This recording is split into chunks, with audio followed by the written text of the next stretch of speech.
Hey guys, this is Solution PODFIC, and today we're going to be reading The Right Substitution is Key by Addicted Apple. This is Chapter 13. Jason was trying to ignore Bruce and Dick. He didn't know how else to deal with them other than pretending they weren't there. If he tried to have a real conversation with them, he'd probably start crying. Or yelling. One of those. He couldn't do it either way. They had people to save and a network of ships to sabotage. "Get moving," he said to Robin and Arsenal. "We don't have time to waste." Robin nodded and dragged Nightwing out of the room with him and Arsenal. One less person for Jason to ignore this way. "Stay on comms," Jason told Robin just before they were out of the door. Robin rolled his eyes. "I know, Dad." Little shit. When Jason turned back to his group of heroes, Bruce was looking like a stiff wind would blow him over. But Jason was ignoring Bruce, so he didn't focus on that. "We need to start opening pods," Jason said. "There's a lot to get through, and we need to be ready to leave by the time Robin and Arsenal are done with the sabotage. We're not going to be able to get all of these people to Starfire's ship without blowing our cover, so we'll get moving when the sabotage is done. Or even earlier, if the sabotage team gets caught." Surprisingly, Bruce seemed inclined to follow Jason's lead, as he stiffly moved over to the pod and started hacking it open. Jason quickly did the same, and soon they were steadily freeing people. Meanwhile, Starfire and Green Arrow were calming down the freed humans and getting them to grips with the situation. It looked like it was mostly world leaders and rich people, so Jason was glad getting them to calm down wasn't his job. "We've made it to the command room," Robin said over comms, "but there's about 24 Durlons in it, and we won't be able to proceed without raising some sort of alarm." "You can't shut down all the alarms from your handheld?"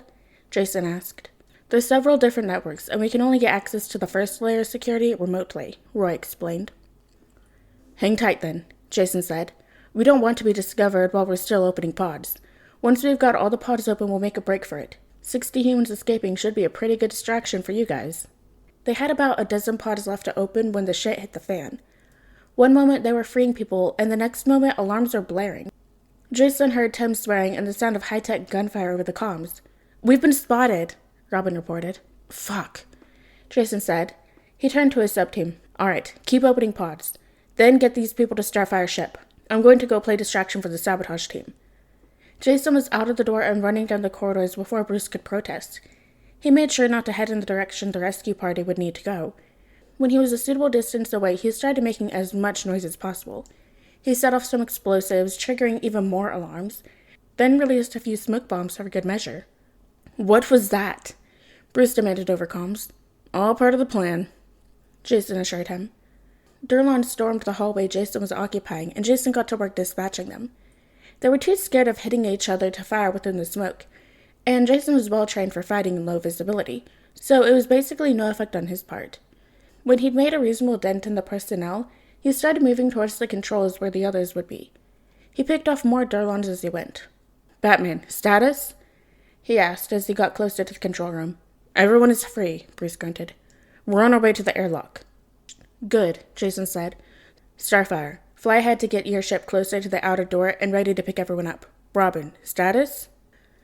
"We've incapacitated most of the Durlons in the command. Nightwing is holding off the rest while Arsenal and I are getting into their systems. But more keep coming." "I'm on it," Jason said, just as he slid into the control room and shouldered a Durlon, who had been aiming at Nightwing's back into the wall. "Good timing," Nightwing acknowledged. "I am to please." "We're in the network," Robin updated. Jason glanced over to where he and Roy were furiously working at the alien consoles. "Is it looking like you'll be able to debilitate the fleet through the network?" "It looks promising," Arsenal said, a grin on his face. "Very promising." Jason gave Nightwing a boost so he could flip over his shoulder and nail 2 Durlons in the head. He kind of wished he was Red Hood right now so he could return fire, but being back-to-back with Nightwing, fist up, was bringing back all sorts of fond memories. He'd almost forgotten how well he and Dick used to work together on their rare team-ups. Although, him being the bigger of the two was a crazy adjustment. "Still got it, Little Wing," Nightwing said when Jason executed a neat flip Dick had taught him to dodge some enemy fire. "Well, I learned from the best, Dick Wing," Jason said, because it was true. Goddamn, his voice had come out sounding so fond. This is dredging up way too many positive feelings for the middle of a fight. Not to mention that stupid nickname that Jason had never even liked. Fucking dickhead. He'd missed the bastard. "How are we doing over there?" Jason called to the others, hoping for a distraction. "These idiots have projectiles that can be remotely detonated, loaded into their cannons," Robin informed him, sounding downright impish. I'm about to show them why that's a bad idea. And I'm making sure the damage will stay localized to the cannons when he's done, Roy added cheerfully. Shouldn't be more than a few minutes longer. We're almost done transferring people to Starfire's ship, Bruce said over comms. Jason dragged his eyes back into the hallway to see the growing number of Durlans gathering around the control room. Then he glanced past the controls and out the front window of the ship. When you're done loading, he said, meet us around front. There are no doors around the front, Starfire reminded him. I know. I'm going to need you to make your own door. There was a pause before Starfire said, Understood. She sounded a little excited. Jason and Nightwing backed up as more and more Durlans poured into the control room. The choke point that was the only entrance made it easier to pick the Durlans off, but they were still going to be overwhelmed very soon. Done! Robin declared as he and Arsenal backed up from the controls. Coming in hot, Green Arrow announced over the comms. Jason's team hit the deck, with Jason diving to cover Robin with his body. A second later, Starfire's ship blasted through the window of the Durlan capital ship, stopping half in and half out of the control room. Jason's team shook the glass off and ran for the ship. Jason picked up Robin and threw him the last few feet onto the ship in his haste. As soon as they all clambered aboard, the doors slammed shut and the ship sped away. Jason brushed some of the stray bits of glass off Robin as he caught his breath. Then he turned to look at the group. The ship was a bit overoccupied, with all the humans rescued, but most of them could sit in the cargo bay and out of the way. Starfire was already setting up a course for Earth, and soon the Durlan capital ship wasn't even in view. I can't believe we actually pulled that off, Jason said. Bruce's face twitched at the admittance. Bruce had always hated it when Jason improvised plans like that. Jason smirked at Bruce, enjoying his vexation. Then he remembered he was ignoring Bruce for the moment, and focused back on the rest of the plan.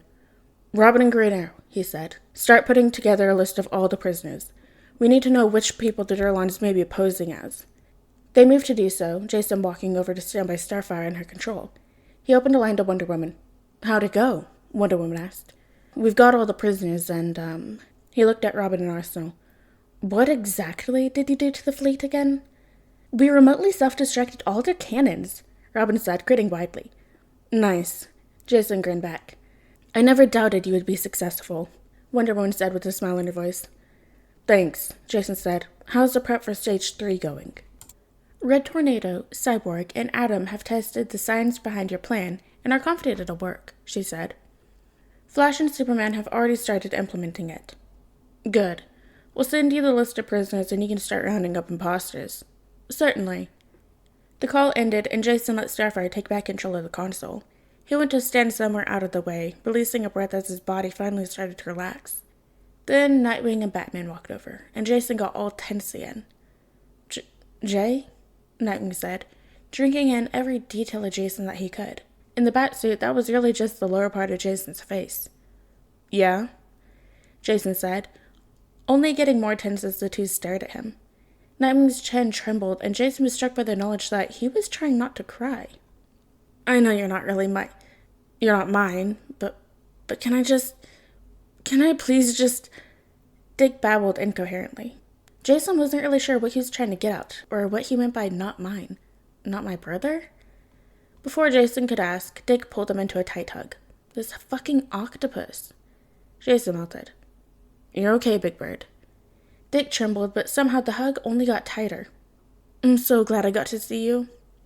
Again, Jason wasn't getting much in the way of coherence from Dick at the moment. Jason thought about trying to pry Dick off, but he supposed he had been dead, so he should probably let Dick get it all out of his system.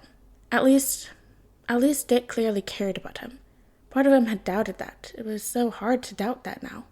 So, Bruce tried, only to cut himself off when Jason glanced up at him.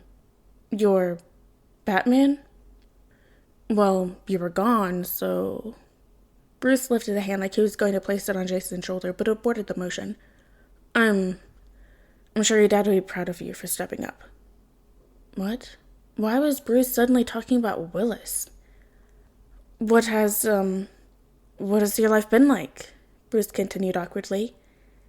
Yep, Bruce was definitely still his emotionally constipated self. But now Jason couldn't look at his stiff expression without remembering the gut-wrenching screams he had heard in the video of Bruce discovering his body. Clearly, Jason meant something to Bruce, even if his face didn't show it. Jason tried. It's been okay. Talia took me in for a while. She helped me when, yeah. Bruce seemed surprised by that, but it was always hard to get a read on him when he was being Batman. Talia's your parent where you're from? Bruce asked. He shook his head. No, never mind. I shouldn't ask about that. Jason squinted through the cowl, pretty confused by Bruce's weird phrasing. Yeah, I guess Talia has been a bit like a mom to me. You know, in an assassin-y way. Like, she might have her own agenda, but she looked after me when she really didn't have to. I'm glad she was there for you when I couldn't be, Bruce said. Dick nodded his agreement, still wrapped around Jason tightly. Really? Jason asked. You don't mind that your assassin ex trained me to kill people? Bruce balked a little at that. Then he seemed to gather himself. I'm just grateful you had someone looking out for you. He managed to hold that statement for a good few seconds before he added, Have you killed people? Dick groaned, mumbling something that sounded like, Don't ruin this, Bruce. But it was so muffled by the hug that it was hard to know for sure. Yep, Jason said, because he'd rather be rejected now than get lulled into a false sense of security. They all deserved it. Tim leapt into the conversation from wherever he'd been spying on them. He didn't kill as Batman, and he hasn't killed anyone since he became Batman. And he never killed anyone who didn't have a taste for violent crimes. And he does it to protect people, and, Jason smiled weakly and ruffled Tim's hair. Tim always seemed ready to believe that Jason was better than he really was. Honestly, Jason hadn't realized he hadn't killed anyone since the clown. It wasn't that he couldn't, he just hadn't seen the need. Although he'd be lying if he said his attitude towards killing people also hadn't changed. Being Batman has put things into perspective a little, Jason admitted aloud. There are always going to be people who won't change, people who won't stop hurting. I used to think that killing them was the only way to stop them when the justice system wouldn't. Stop them quickly before they hurt people. But then I got Black Mask sent to federal prison for spoiler. That was the whole thing, by the way. I realized I should be putting more effort into other options available for my own sake. Life is a lot easier when I'm not at odds with everyone. But I still don't... Well, your line to never cross is killing, B. I don't agree with it, but I understand it. My line is knowing I did everything I could to stop people who don't deserve it from getting hurt. Sometimes that means killing. I'm not changing my line. Ever. You need to learn to understand it. Bruce was stonewalling right now, so it was impossible to tell what he was thinking. But Jason was a little comforted by the fact that Dick continued hugging him tightly. Dick was also very much against killing, and he still seemed content to cling in to Jason. There was hope. Bruce finally said, I don't like it. Bruce pulled back from the hug to shoot Bruce a look. I know you wouldn't. He felt numb. This was it. This was when Jason would be kicked out of his life he had gotten used to with Tim and Alfred and Babs and Steph and Cass. What would he do after? He couldn't leave Gotham. Red Hood had to be there to protect Crime Alley, but it was going to be a lot harder to protect Crime Alley with Batman actively trying to throw people in prison. But, Bruce continued stiffly, I do understand it. It took a second for Jason's brain to backtrack and listen to what Bruce was saying. Jason gaped at him. Jason, Bruce tried. There is nothing you could do, no version of you, who would not have your father's love. Dick nodded and then went back to clinging aggressively to Jason. Again, Jason's mind jumped back to Willis, a little confused.